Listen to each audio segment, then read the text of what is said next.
Okay, welcome back to the fourth already today session, and it's about Lithuanian basketball system. I have analyzed it from different angles, and I'm not only me, but I also with my colleagues, we try to, let's say, establish why Lithuanian basketball is strong, but not strong today or let's say yesterday, but strong for last 25 years, basically strong for last 70, 80 years. And what was the beginning of it, let's say, so historically, as you know, the most popular kind of sport was football at the beginning, during the first independence. And football was the first going to Olympic game from team sport.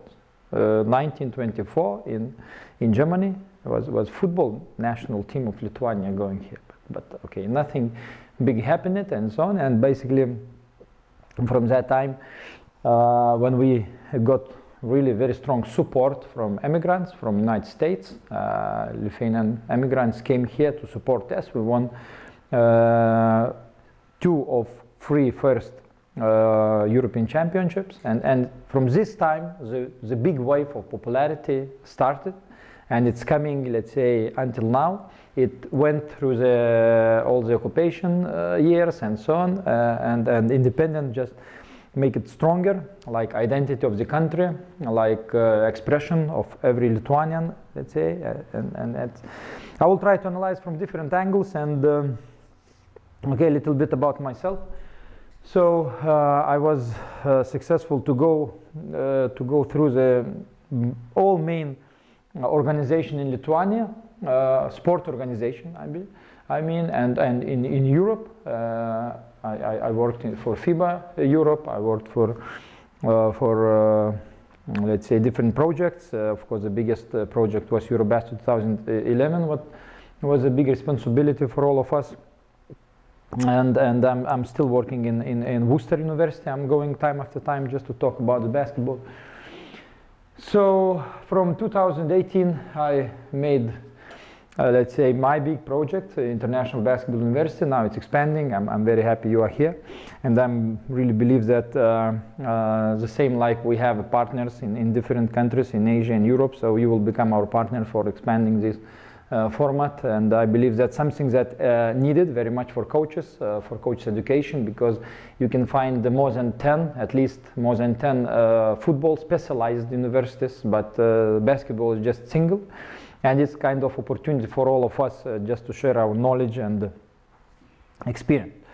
So yeah, talking about Lithuania, I'm always saying that yeah, youth category shows your potential for future, and still we are in very good position. We are third in the world. Okay, Canada, it's because in North America, so less countries, so they are winning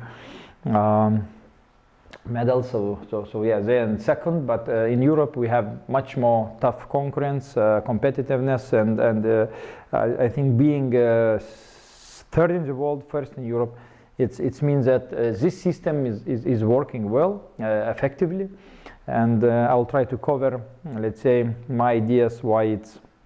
I mean, less than 3 million population country can be one of the world leaders. So main reasons of basketball success in Lithuania. So first of all, I would make, let's say, 4 different parts. First of all is general popularity of the basketball.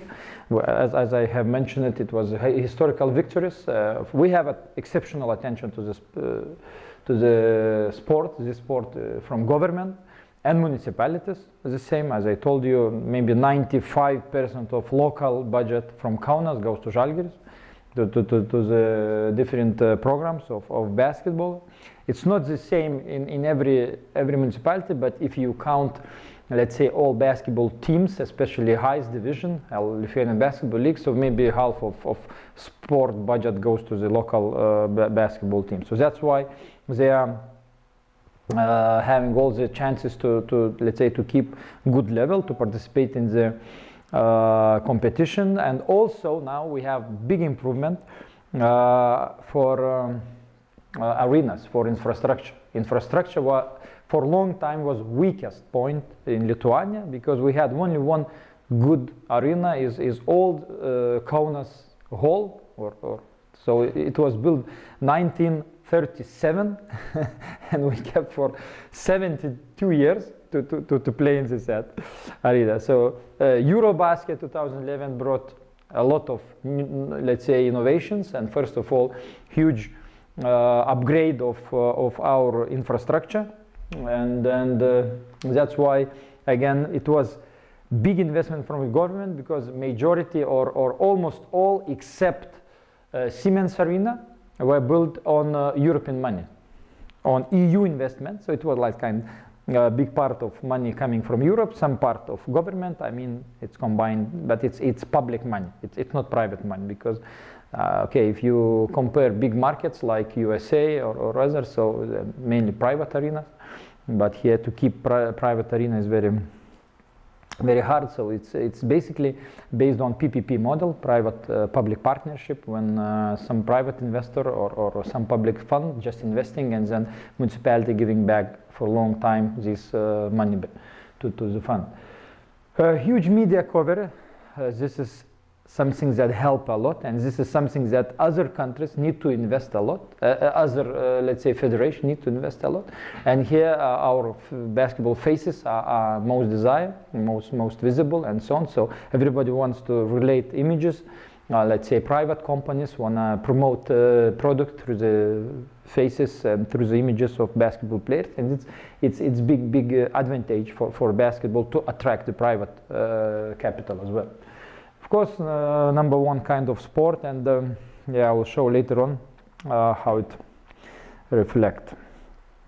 Second big reason is well-organized training process, and we have strong basketball science for a long time. Today I presented several names like Professor Stonkus, like Professor Butautas, and so on, who are leaders of Lithuanian Sports University, at that time Lithuanian Sport Institute, and so on. So this methodical basis basically helped to keep very high level of our coaches, because our coach has to finish 4-year studies basically. It doesn't matter not only in one university, but you can be, let's say, in medical or in other, but later on anyway you have to specialize in basketball. So you are coming with very strong background in physiology, in psychology, in different kind of, let's say, disciplines, and this helped to understand things better, to know the multi-year preparation better, and so on. As I mentioned, well-educated coaches, good infrastructure. Now every single town has new arena, basically. Just few of 60 municipalities don't have arenas. All have really good and the biggest, maybe good local competitional system, because small country in that point is advantage. Small country, you can reach different, let's say, opponents and so on, very easy, and then, I mean, playing against different opponents, it's much better than, I mean, just to compete with one team. So productive management system, general management system. So in that point, all segments are involved in the management. I'm talking about the Basketball Federation. In that point, we don't have kind of regional federation, so it's very much decentralized, I can say, because the center connected immediately with the smallest subject of, let's say, entire federation, and this is, let's say, good communication. It creates very good communication between this central management organization and just subject of like kind of association, and it helped to understand better the problems and everything in every single town. Small country, as I told, advantage and system based on autonomical organization. So it's decentralization. For instance, if you take a classical example of any European federation. So basically, federation responsible for everything. They have a department of coaches, they have a department of referees, they have a department of youth, and so on, but everything in one organization. In Lithuania, we trying to separate, to give responsibilities for autonomical organizations. For instance, if you take a youth basketball league, for a long time it was, and now it was a kind of totally different entity, just a company, which is managed by basketball schools and this kind of association, the coaches association. We have totally independent, so coaches managing themselves, this organization. The referee is the same and different. So it creates more transparency, because it's not only from one let's say one point everything directed, but feedbacks coming from different organizations, and the management system creating itself, like in the board we have representatives from different associations, and this way they are managed. So basically every single subject of the system has very clear way how to be involved in all that let's say management, and we are hearing every member. Generally we have around 130 members in Lithuanian Basketball Federation, so everybody can vote, everybody can express opinion, and everybody can even, let's say, call for different meetings, different decisions, and so on. And selection, the fourth one, the most talented kids coming to the basketball, a really wide range of wide network of basketball schools, and mainly local competitions. Many local competitions create a good opportunity to play, because to become a basketball player you need to play a lot of games. I mean, of course, according to the age, but more opponents you meet, more strong opponents you face, better, let's say, abilities you have, and so on. Okay, this is something that reflects very well the popularity of sports in Lithuania. You see, the first is basketball, 53% following basketball of total population, and the second football, 8.6, another kind of sport, and so on.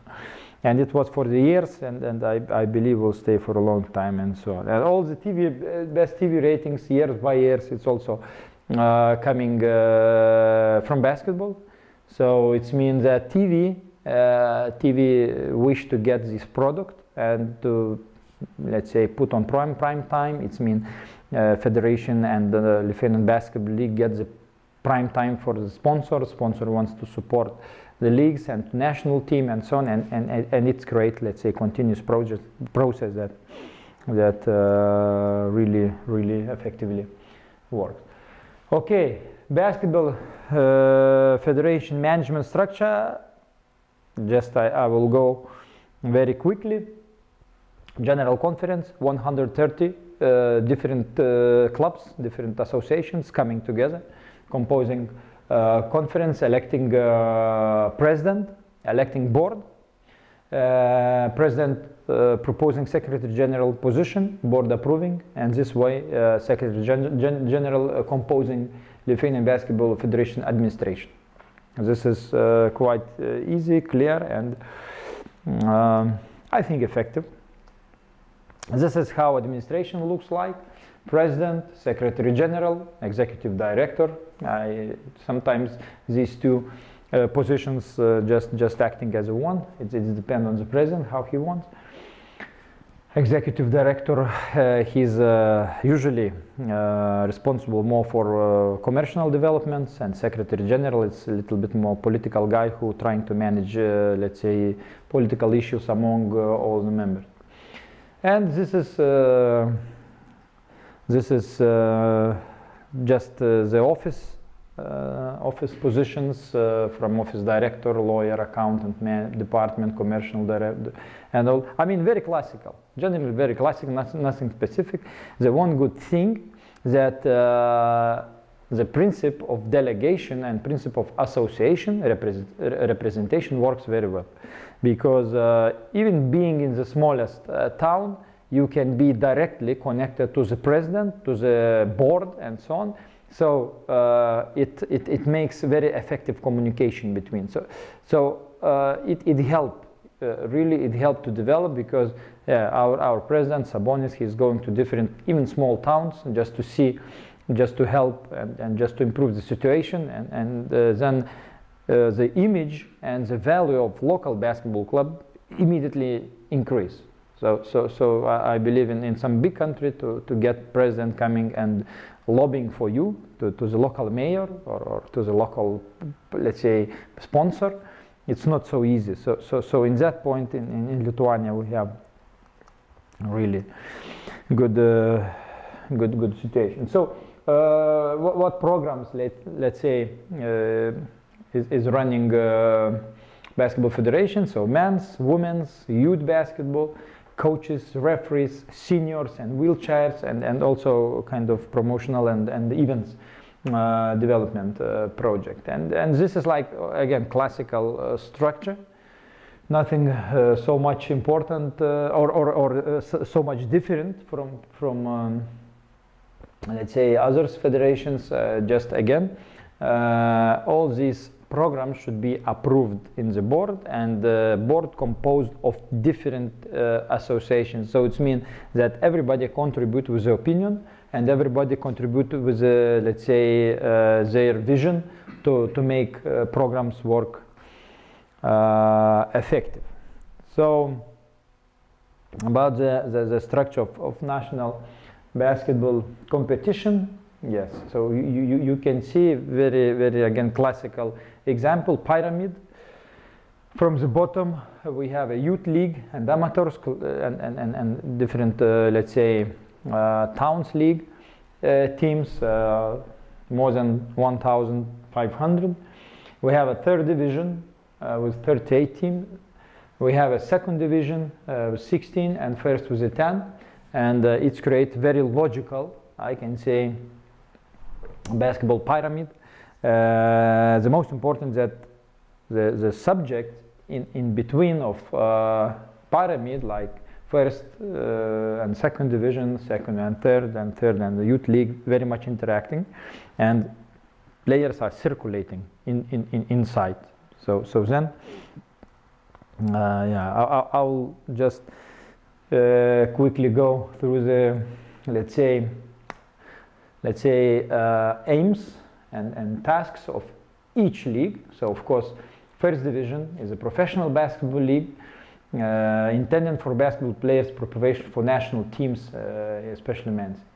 So national league, it's semi-professional. Some let's say guys coming from the first division, some from the third division, and this mix creates very good condition to learn from these experienced guys and to improve. By the way, very tough league. Second league is great league because all teams are very equal. You can win against the first, you can lose to the last. Smokey is playing also the single foreigner team, and I think getting good experience. So in the first, league, yeah, if the budget of, if you compare budget with Žalgiris and Dzūkija, Sintek, so it's differ maybe, I don't know, 25 times. So yeah, it's not so fair, let's say, situation. In the second division, budgets from maybe 100,000 to 300,000. Maybe few teams has 300,000, but generally it's not so crucial difference in the level. So third division, mainly of course amateur. So it's mix of amateur and youth teams, and in that usually the amateur team getting some big names also, but retired from basketball, and youth learning from them. I mean, it's a great condition to learn. So student league, it's for let's say, yeah, it has specific, let's say, task fulfill and so on. It's for, let's say, offering scholarships for basketball players, professional basketball players.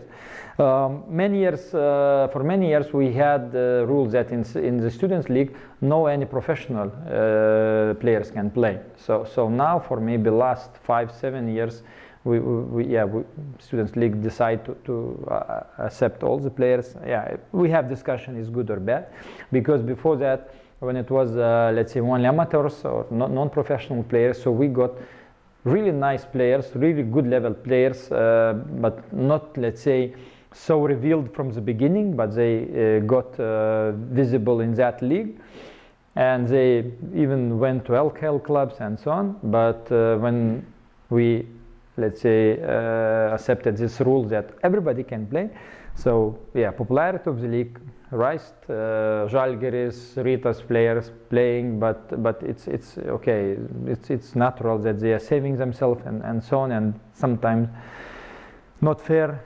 in let's say in front of other teams like musical academy or I don't know, art academy cannot get professional players. So it's big difference. But let's leave it to them.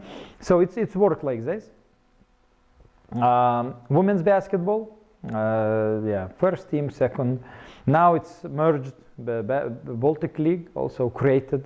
It's I think good project. It should be like that, because in this region you cannot get enough competitive teams, and maybe even to expand this profile, this format to Scandinavia. We had some years NEBL teams playing in the men's, let's say, pan-Baltic competition, Baltic Basketball League, also with some Finnish teams. So in the future, I believe the first division will be more and more integrated into the regional competition and so on. So second division this year maybe less teams, but basically, yeah, it's a youth competition, advanced youth teams playing in the second division, sometimes along with the first division and so on. And of course, youth league, which is a source of talents. And yeah, in women's basketball, we don't have enough. We have around 200 teams. Generally, in Lithuania, comparing with the youth boys, it's 1,500, even more. So it's a different situation, but I mean, this is reality. Structure, or let's say the tasks of each league. It's of course we are calling the Lithuanian Women's Basketball League as a professional. Not all teams fully professional, of course, but I mean we have what we can have, and second league is more for amateurs and youth, also for youth development. Yeah, youth league, of course, it's the biggest treasure that we have. We have championships from 10 years old to 18 years old, a lot of teams, boys and girls. Besides that, we have a high school competition also, and this is the biggest source of talent that coming to first of all regional leagues, and to the national league, and to LKL, and all the youth national teams composed from this source and so on. So this is something that we proud a lot, and more than 10,000 licensed youth players, I can say, in all the leagues playing here. Sometimes the number varying. Around 70 clubs from 50 different towns in Lithuania, and of course the main intention is to prepare players for youth national teams in that point. So overall 370 boys teams, around 100 girls teams playing here.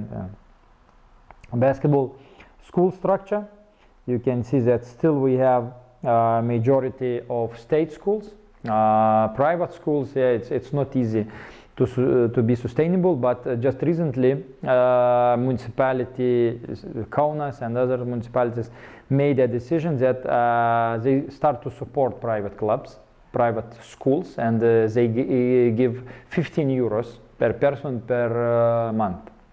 But the rule that the participant or the boy or girl should get this 15 or should bring this 15 euro only to one kind of sport and one club. I mean, they cannot be like football and basketball. Just if you choose basketball, you filling papers. It's quite bureaucratical, but it works. It big help for Lithuanian private schools. And okay, today we will visit Tornado school. It's purely a private school. Now became maybe one of two strongest, one of few biggest, and so on. And I remember when it was created, like 15 years ago. We were just students after high school.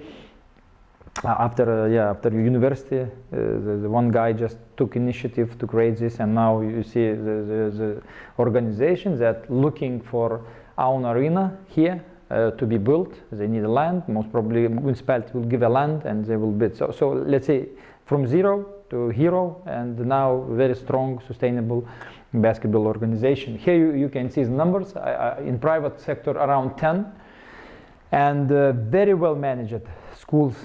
If you take, for instance, Rūtenis Paulauskas, he's also advising for Vilnius capital basketball school, purely private. Okay, they of course like private capital. You're also looking for some kind of business opportunities. So now they entered very much kindergartens. It's a question. Yeah, it's too early or not too early, but it's big boom now for kindergartens basketball competition here. Yeah, it's not too specialized, not too early, focused on basketball. Yeah, would be very good, let's say, option for selecting players. But sometimes, realistically, I mean, kids wanna win, parents wanna win, and yeah, the process should be managed very well. State sector around 57, fully financed by state and regions, especially in the periphery where you cannot sustain, let's say, financially sustain from private income. So yeah, this is our base, I can say. And it was a big discussion in Lithuania. Should we turn on the club management system? It means that only private clubs can have youth let's say programs, and then somehow to finance. But in the periphery, honestly saying, you cannot find good enough managers to keep these clubs in the high level, like Kaunas, Vilnius, and so on. So I'm really happy that municipality is still keeping this. Yeah, you can see different models. Some let's say in America USA they have high school, mainly high schools keeping programs. It's also alternative, but here sometimes saying, okay, this is like Soviet Union system and so on, but this is very effective system. I can say very effective system, and that's why we are still in good shape. Generally talking, yeah, 1 year you can win, another year you can lose in international competition, but the big source and stable source coming of young talented players exactly from this. And yeah, I have mentioned the circulation between let's say different leagues, and okay, this number time after time varying, it's different, but it's good that let's say from more than 5,000 players from the youth league, always I can say 6 new teams, I mean by players coming to the regional league. From regional league, something 3 teams coming to the national league, and from national, more or less the same. 1 year better, next not so good, and so on. But I mean, the circulation is like kind of a healthy system. It's circulating. Of course, from this league going down, retired players, or going out, best players to different league, and this way, I mean, the maturation of basketball players happening in very natural environment, because if you are good, you're going to next level, and this is how it should work. Okay, average age. Yeah, I made this research a little bit ago, several years ago, but it was, very, very good numbers that in the regional league, average of players were 21 years old, around 13 teams younger than 20. Then national average 23 years old, and 10 teams 22 years and younger. And in LKL was quite good numbers also, 24, 10, let's say, yes, 24, so all teams younger than 25. It's mean very good challenging environment where you can grow, and if you are good, you're going immediately to the next level, to the stronger league in Europe or United States. And this system create a very nice condition for attracting players. I can say openly that quite many players, foreigners players from United States especially, coming almost for free to play in this league, sometimes in this league, just to make statistic and just to go next time to go. So it creates very competitive environment for local players to grow. Yeah, it's distribution of the players in the first, as I told, majorities are young, quite young, and this is very good message, let's say, for all of us. So I mentioned about the Students' League, and when Federation, let's say, allowed, basically it was Student League which made the decision to allow all players, even professional players, to play. When we started to work with universities for scholarship, it was huge decreasement for our players' emigration to the United States. Yeah, it's tomorrow you will meet Kairis, the coach Kairis, who let's say has one philosophy. He thinks that to go to the United States it is okay, and no one says that it's bad.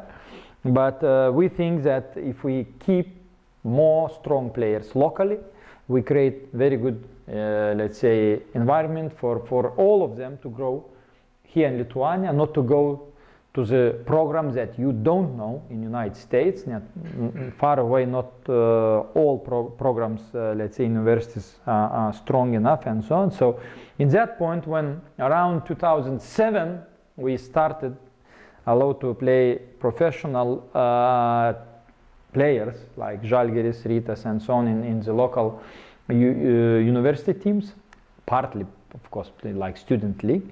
So decreasement was obvious, and what is interesting is that the winning of medals in youth competition immediately increased.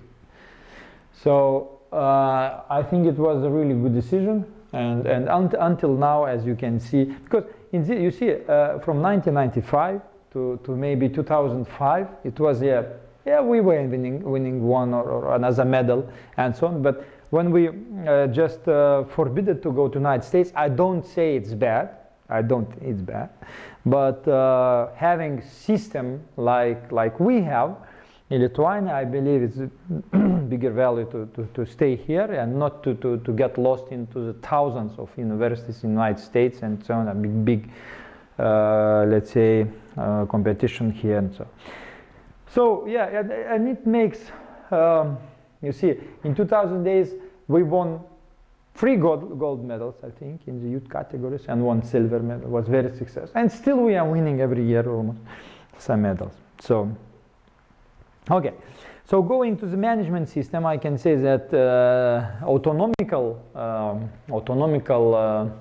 organization create a very healthy environment in management. So what we have here, Basketball Referees Association. So important facts are that quite many referees are young, still young, 23 years old and younger.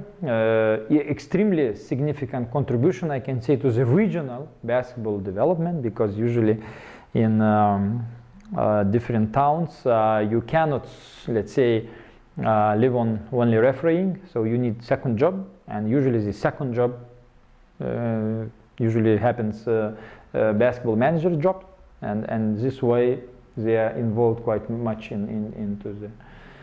Here we have international, let's say, category. We have commissioners and so on and so on. So, and I also want to point out about for the amateur leagues in all biggest basketball cities. So for instance, in Kaunas, Vilnius, Klaipėda, Šiauliai, the same Panevėžys, we have amateurs league, and we have hundreds of teams here. And this is very good opportunity just to play for fun for someone, but for youth to get very good opponents and to progress. So I don't know how many in your countries, but in Lithuania, for instance, Kaunas has two leagues now, two leagues that competing each other, and in these leagues playing maybe more now, around 300 men's teams. The same in other cities, but all these leagues mainly organized by referees.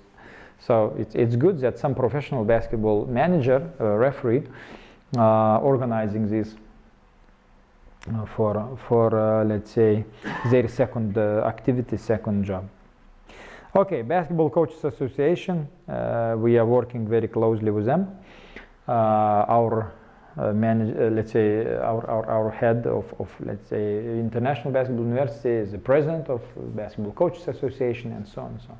So important facts: unites more than 330 licensed basketball coaches. 10 coaches are professional, more or less professional level.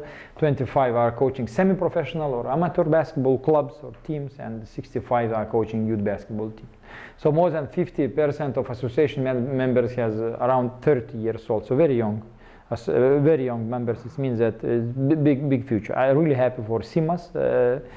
Writes who presents today. I mean, excellent guy, young guy, just grew up in this system, in the academical environment, and now becoming a very solid expert in scouting, and won again championship and winning European competition. So great example of coaches development, and yeah, we have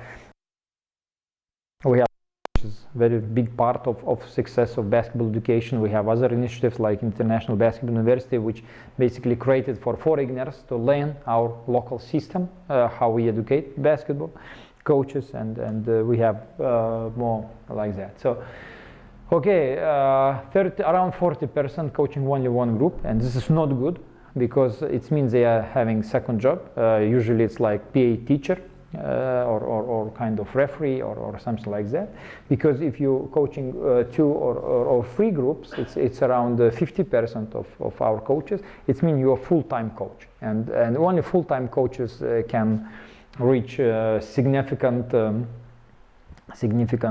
results generally in the future. It means that they are relating their life in the future with the coaching, and they have a task, they have ambition to become better, and then I mean all the players going after that, and it's how system is working, and 12 coaching 4 groups and more, so it's kind of fully professional. So if you see the let's say in youth basketball league, we have around 200 coaches, average of year 43 years, and average of coaching experience around 15 years. So it's very good number. Average of team groups to teach average two teams, yeah, could be more, but still not bad, because I mean you can yeah, sustain on that, of course, expecting better result in the future, signing some professional clubs and so on. So basketball coach education, just briefly, it's organized by different let's say subject, starting from basketball coach education, Lithuanian Sport University, International Basketball University, and College of Kaunas. They also have basketball specialization, basketball management specialization, and more, let's say, created. If you analyze, not too many specialized degrees in the world you can find in basketball, and especially in Europe, mainly football, of course. So that's why we started International Basketball University. Now we signed with several universities here locally. We will be giving the absolutely official degree, diploma, from bachelor to master. And the newest already launched, we will announce this, signed contract with Mykolas Riomeris University for basketball business administration degree. 1 year, part-time, 2 weeks contact learning, and I think will be very much attractive. So just to understand what we are learning during this, let's say, so generally the course is emphasized, let's say, about the history, organizational management skills, coach-player relations, basketball rules, terminology, fundamental skills, team offense, defense, tactic. I mean, situational strategy, scouting, conditioning players, and different. So usually basketball understood in the way that, okay, it's technique and tactic, but it's just yeah, important part, but far away not everything, and you should know much more, much bigger, let's say, picture to become a coach in Lithuania. We are talking about Lithuania. So we have, if we're studying 4 years, so we have, let's say, okay, overall we have 600 hours. So per year you have 150 more or less. So it's mean like 2-3 times per week. You just fully concentrated. I mean, 2-3 days per week you concentrated on basketball studies. And what is good that just in Kaunas you can have a practical sessions. Join any school you wish, any coach you wish, and now I believe students in 3rd, 4th course of Lithuanian Sport University, they having jobs immediately, and so we are trying to make it through the International Basketball University available for, I mean, everyone, and especially in the format that doesn't disturb your active career. I mean, you are a player or you are a coach, so you can study in let's say contact format in the summertime. It's usually in July, and the rest you can do by distance learning and part-time. Okay, so what subjects? So in the first year, generally it's kind of general understanding, what we tried to do in 5 days. I mean, first day was general understanding of basketball theory, I can say. This also focus laid on history and on everything. Then we go to technique, tactic. Then mainly the way teaching, didactic.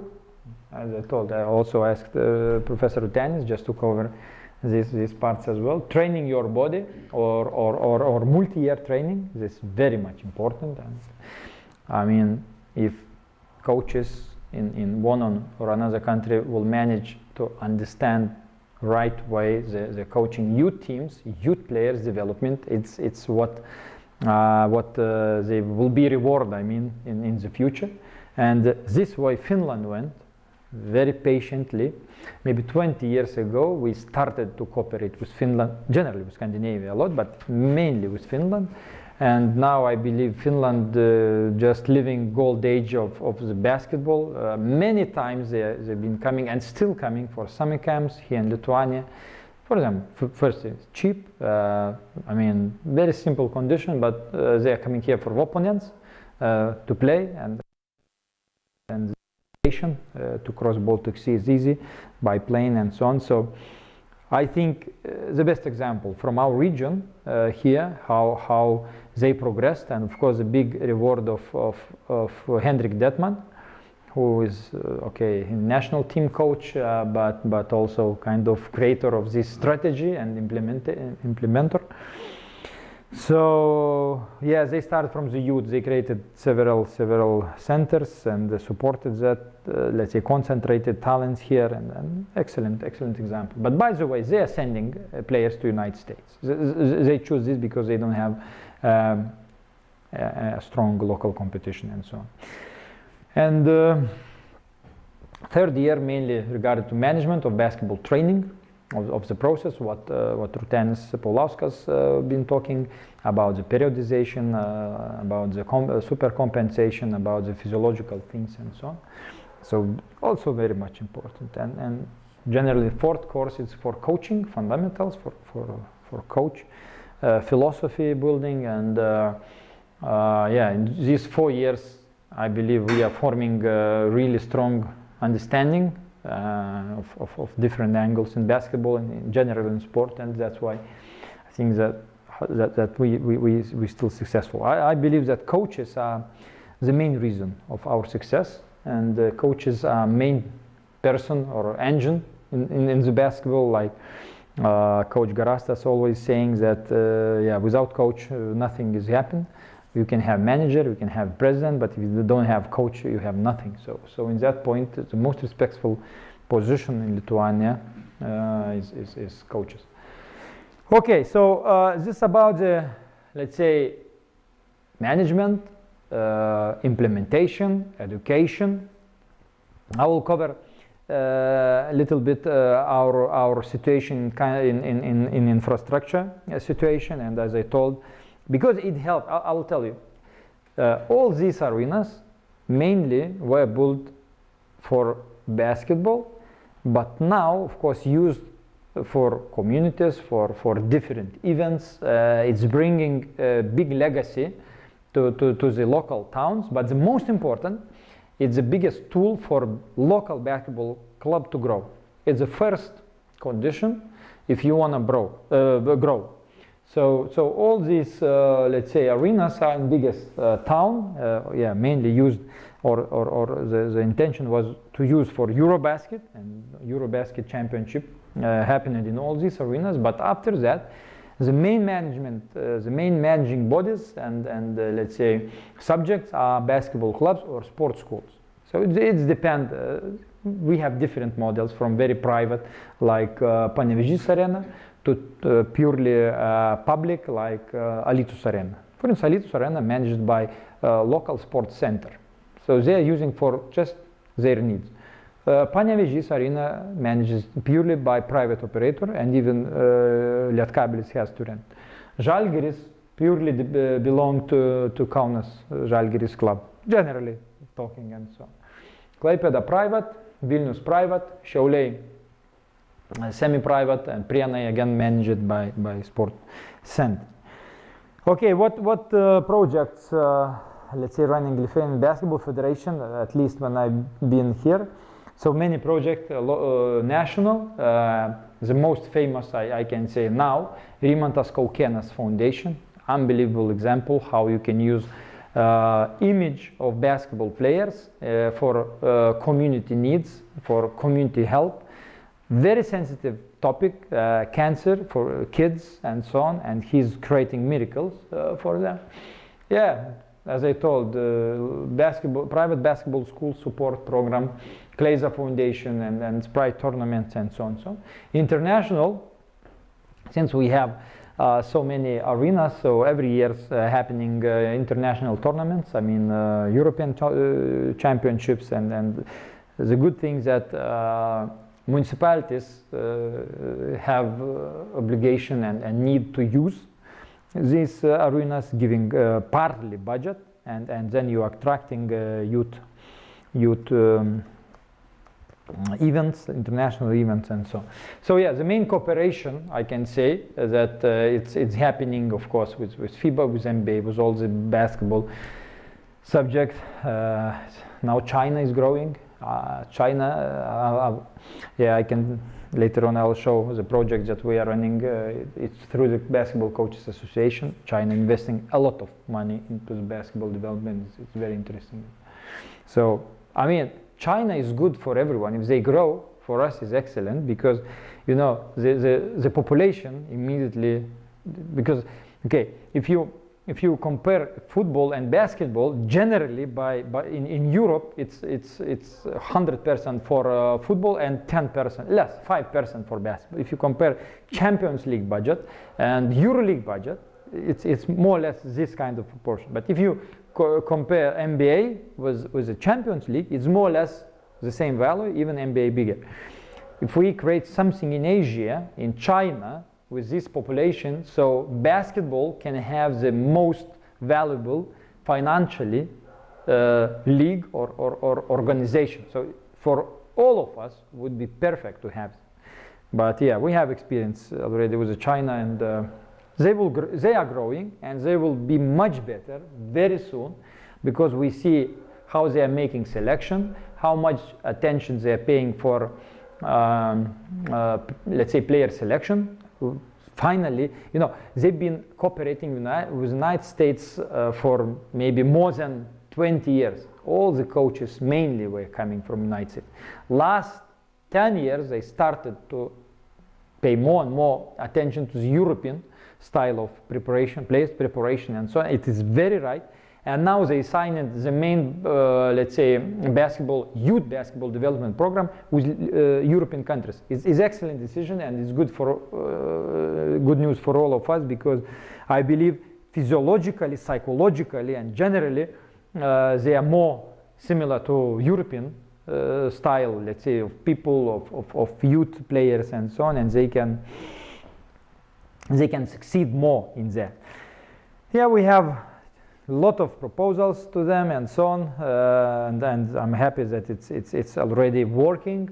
We have players here, we are training, and so on. Okay, so what project I presented today is spometer.com, and I think that every one of you can visit, every one of you can explore it, and I believe it will be a good tool for you, for your schools, to interact between yourself, first of all, to monitor your progress, to make a comparison analysis and every single stage with the leading, let's say, countries, not only Lithuania, because Slovenia will be here, Croatia, United States, or China, and so on. So you can see where you are in this stage.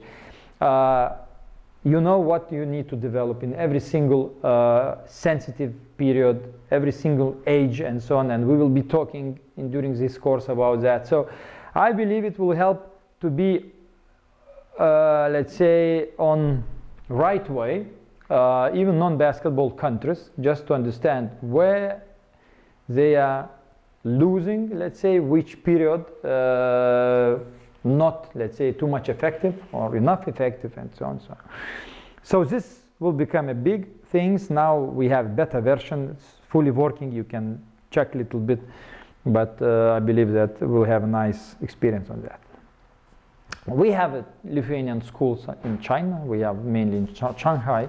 We have coaches working here and so on, and we're always expanding this network. I'm talking that we don't need China. We need one town like Beijing or Shanghai, with 20 or 30 million inhabitants, and it's already impossible to fulfill all the expectation from them. I mean, in terms of coaching, now again several coaches go to Beijing Sport University. They are creating growth. This is a single way. I mean, they should bring talents here, and they should bring experts to China. Talents here in this environment to grow, and experts can help to select. So I've been in China. I spent half of summer. So we were selecting good guys coming, unbelievable guys, like strong enough, quick enough, and so on, but without fundamentals. And it's exactly what Balciunas was talking, that okay, if you didn't put fundamentals of technique, of basketball technical elements until 10, 11 years, it's very hard. But yeah, it's always exceptions. We had even European medalists coming very late to the basketball, but they were really talented, and so on. Okay, we are creating all the strategical plans for organizations. This working as an international basketball university, for instance, in Thailand, we just creating from zero, everything from zero, with mono vampires. We put a head coach, assistant coach, scouts, physical conditioning coach, and so on. Now we are creating youth programs. So we will be sending coaches here and so on. So all the implementation. We have intensive programs for regional, national, federation, clubs, and so on. So yeah, university works well. It's getting more and more. Let's say it's just first steps, but I really see that we'll have big future. And here now I will just go through some scientific things that I've been talking today during the first session about the problems of multi-year. We have problems. We have many problems. I mean, not only good things. I believe that if we solve these problems, we'll have like half the same talents, the numbers, I mean, another half of the talents that we don't have yet. So the first thing, acceleration in technical preparation, I already described what's the problem, and I'm constantly testing youth basketball players, and I see that until 15, 16 years old, they are reaching very good shape in technical preparedness, very good shape. It means that technical test results coming almost to the level of professional, almost to the same, like 16 years old guy, very often shooting, passing the same standard as a professional. But what does it mean? It means that this achievement is made on basis of technical acceleration and without a strong fundamental of physical fitness. And in this age, if you're not succeeding to reach strong, solid fitness basis, it's too late to develop main physical abilities later. So, I mean, all the let's say scientific research says that, a lot of scientific research in that, and I see this exactly the same in Lithuania. And when you put, let's say, into the quality evaluation, not quantity. Quantity, it means that you standing, you are shooting, and you're making like 25 shots of 30 free throws. But it's good 25 when you are 16-year-old, but it's not good when you are 19 years old, because in 19 years old you should be maybe 28 or 29.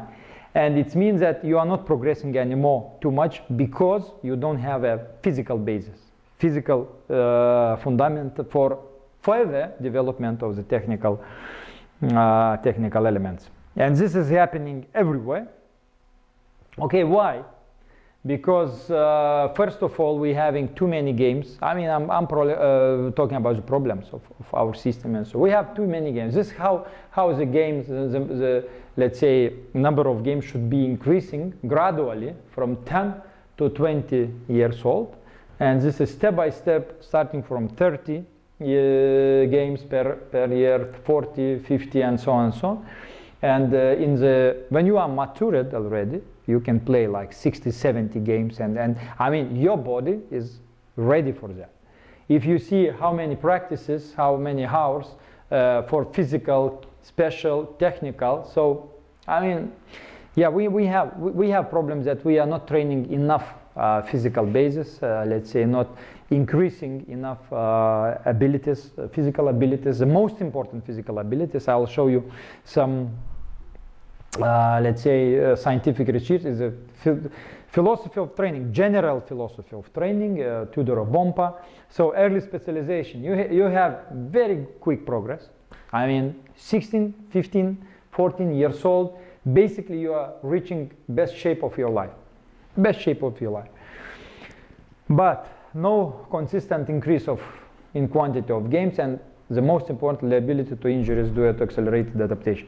So that's why I'm really afraid of this, our brilliant young girl, which I mean, doing miracles now, 13 years old, winning championships and so on.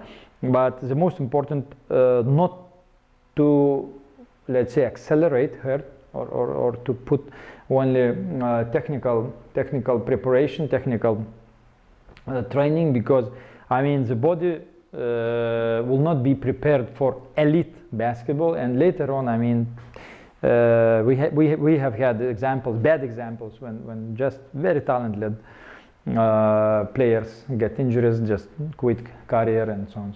And okay, what happening when you following versatile, basic, general physical training? So slow progress, really slow progress, but the main, the best results, the best sportive shape reached at 18 years old and later, physiological and psychological maturation. Of course, consistent increasing in game quantity, as I showed just before, and sportive longevity. Your career can last until 35, maybe the longer, and I believe, yeah, in the World Championship we saw very good examples. So you see, I mean, following and focusing on technical training, you can reach very good results in this age, but it doesn't mean that you'll be good later. In many cases of national team players' careers, I can say in the men's as well, like Kuzminskas and others, so they were not good players in the youth national teams, even not qualified to the youth national team. But later on, I mean, they became great players. Okay, you see this again, Tudor Bompa, like how the proportion of basic physical preparation and specialized, let's say, specialized should be, let's say, kept. Specialized preparation, technical. So basement from 6-year-old should be put by basic physical preparation. Only around 13 to 16 years it should be already focused more on technical preparation. But this is like theory. In the life, in the practice, usually, it's very hard to keep this, let's say, proportion, and many factors interact, and I mean, in the private schools, especially if you are not winning, so parents starting to, let's say, complain, okay, why we are not winning, why coach is bad, and so on. So yeah, I know it's not easy. So yeah, second problem, biggest problem, too little time allocated for development on physical ability. Basically, it's related to the first problem, and I'm measuring jumps, and I see that, okay, if speed is the same, when you're starting to evaluate, so yeah, it's going down. Always, it's quite. I mean, you always evaluate every single test result from 1 to 10 points, like grades. So you see, if kids are coming quite well prepared physically, they are getting 9 grades in average. So it means they are physically good. But then all these physical loads, like endurance, special endurance, physical load, decreasing the explosive power, decreasing speed abilities too much, because I mean, endurance transforming fast fibers in the muscle to the slow fibers. This is the biggest problem. And you getting slow guy, strong but slow. In basketball, you need to be fast. You need to be explosive if you want to reach results. And you see jump ability by, let's say, evaluation by grade. So at the end, it's really not enough. I'm talking about the problem. We have many good things, but problems still exist, and reasons. Another studies for all times, 1996, 2012, and so on. So yeah, it shows very, very clearly what to do if you want to win in the youth categories.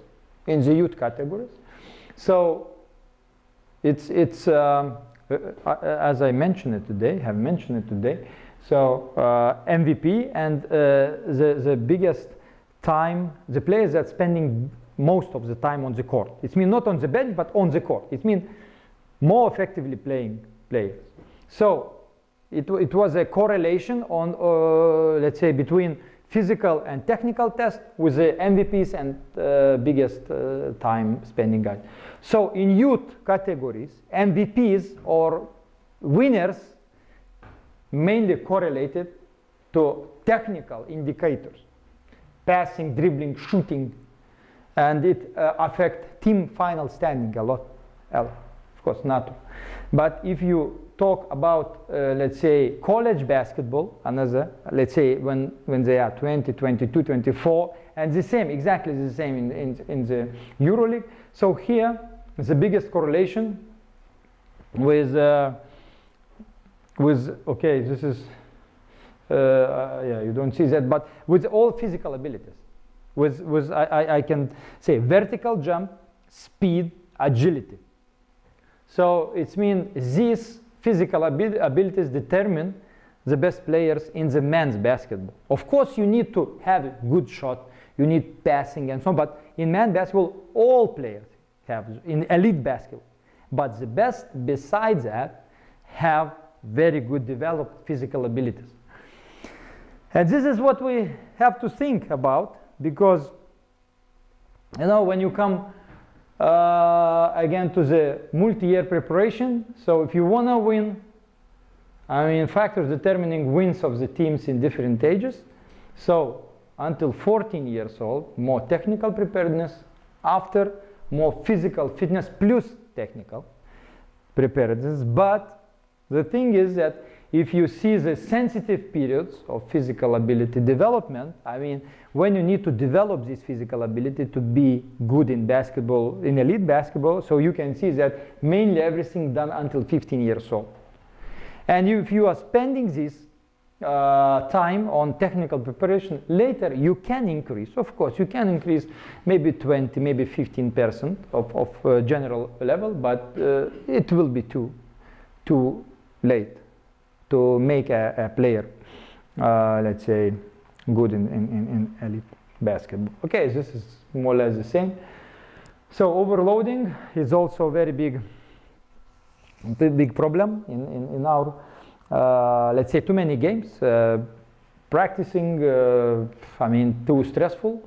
Straining is caused by application of too big physical loads and so on, so on. So stress kills fast fiber. By the way, stress also kills fast fibers. So we need these fast fibers, kind of gold thing for basketball players, and I mean, we need to secure them. Okay, just I'm covering most important facts of training, testing, modeling, load individualization, load optimization.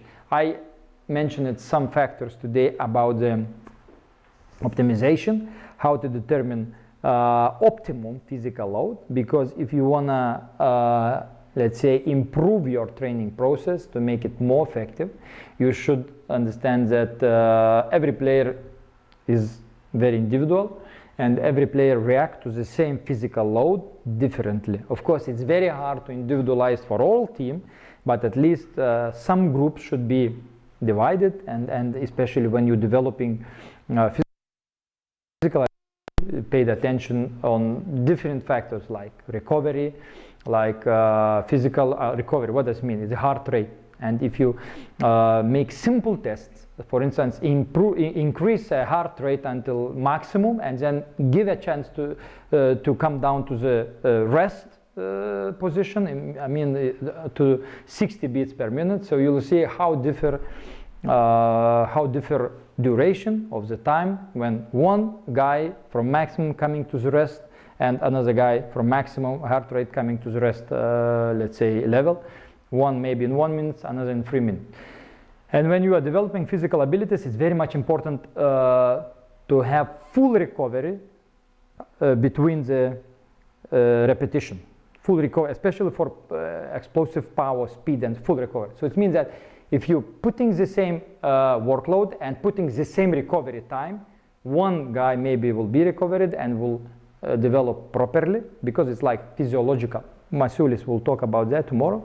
Physiological process, how you are recovering from that, let's say, workload. And another guy still in the background of that, let's say, still high intensity heart rate, and you are not developing then speed, you're developing maybe speed endurance or endurance and so on. It depends on the purposes. So, okay, how we are creating training methods in Lithuania also. Well, I just mentioned it today about Paulauskas, let's say PhD, what was our understanding, because we had a very classical way of development of not only physical abilities but just preparation team to the basketball season, and he just made it opposite.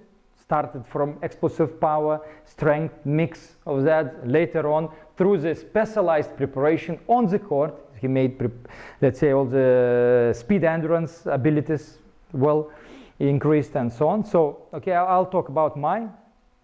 So I made also a PhD study on optimum physical load application effectiveness to the young basketball players, and I analyzed criteria of physical loads optimization. I told maximum test, individual heart rate, muscle power, structure of competition load, and game situation prevailing to this kind of criteria, following which you can optimize physical loads to the player. So I quickly show how it's done. For instance, if you just think about what or does your practices, does your training load, intensity and structure is the same like during the competition. I know that you cannot keep the same intensity in your training session as in competition. It's impossible because, I mean, the players will be overtired. But the structure could be the same. And maybe the best example that, let's say, how to emphasize or how to explain it's okay, if you are track and field athletic runner, so you're gonna run 100 meters, but in the practice you are practicing only 30 meters or 50 meters. So the same way I try to analyze, I measure it first of all by intensity, I measure it practice and game. You see, it's totally different, let's say, zones of heart rate. So it means you are practicing it's from maximum. It's maximum in this age around 200. So it means that 75%, but during the game you have this work. So I mean, immediately we see that you are practicing in different conditions that you will be playing. So one thing. Then I made a structure analysis, and okay, as you see in the practice, absolutely different structure of heart rate, not only by intensity. In the game you have one period, second period, half break, another one period, second break. So in practice you're not applying that. So my task was to make a modeled practices and model it to change a structure of regular practices, taking two criteria, the intensity and structure of the workload. It means to be trained in the way how you will play in the game. For instance, here you can see the average duration of the quarters, also scientifically approved and so on. So first quarter usually lasts around 16 minutes. So during the practice, I applied the same duration of first part of training session and tried to keep intensity also more or less the same, not all because I mean in the practice you need to explain, you need to make your tasks and so on. Then during the practices, yes, when it comes 2 minute breaks, of course we made longer, maybe 5 minutes, but still, I mean, adaptation start to happen. Then second, third quarter, around 19 minutes, again long break. During long break, you can have like free throws, low intensity physical load or actions, I mean, or drill, low intensity, explanation, tactics, and so on. We put in the then the same third and fourth quarter. So it was model one. Model 2 was that we took the most common playing situation from the game. So in the training session, yeah, usually you're passing without very hard defense, or even, okay, when you're focusing too much on that, then okay, player defending. So it was from the beginning, okay, exactly, or the most close environment to the game situation. No simple pass without defense, simple shots and so on. So we just focused at that, okay, to the structure of the workload, we added game situations. We selected from the games, no easy dribbling, always with the pressure, no easy shooting, always with the defense, and so on and so on. So we made it, and we applied for 3 months. First of all, we measured heart rate, and it appeared more closer, modeled practices, more closer to the games. It's nice. Then we are more closer to the game environment. Okay, we applied kind of scientific methods, but I will not explain too much. And then we measure it. So what we got? So in that model, where we applied only heart rate, structure of the, let's say, workload structure, first period, second period, break, and so on, but not play, let's say, game situation. It was the same, maybe easy sort, but in significantly improved speed endurance and speed endurance and special endurance. Two physical abilities. It was okay, very okay, but when we applied also game situations, it means no easy shot, always pressure. I mean, okay, if we come to this point, then of course everybody recovering, everybody easy shots, tactical actions, and so on. So plus we improved very significantly. We measured by tests, by testing the same, significantly technical preparedness. So it means this model appeared as more effective than regular model, and still some schools are applying. It's not so easy for coach because okay, you need to plan. You need to think about, okay, how you you need to control always, because every single minute you need to focus on the players' actions, on the behavior, no, let's say, easy things on the court and so on and so on. So yeah, this way how we basically little bit touch of innovation, of kind of improvement of daily life of our players. Okay, so just for the end, I prepared this for China. So what does mean basketball culture? Why we are special, and so on. Yeah. So I think by now we have best attendance, and I mean because of these reasons that I just mentioned, because of many factors that we have in Lithuania. So yeah, the interest is really huge. So in 2010 we reached the best attendance in youth competition, I think by now. So 13,000 spectators came to watch youth game, final game in Vilnius Arena.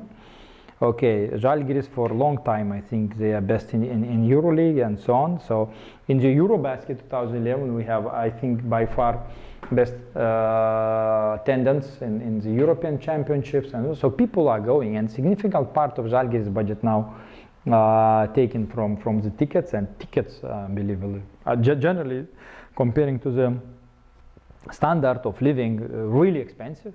And I bet people buying because okay, good EuroLeague format, always very strong teams are coming, I mean well communicated and so on. Even it's on private TV, because I was afraid when Žalgiris will go on the pay TV, I mean the ratings very, I can say low, very less people watching because of money and so on, and yeah, it will be damage, I believe. But what is good that then Lithuanian league become more significant, because yeah, people instead of EuroLeague to watch pay TV, not too many paying for this, but they starting to watch more local league, and local league now improved dramatically. Of course, by many reasons, what I mentioned, the arenas, good managers, very good president of the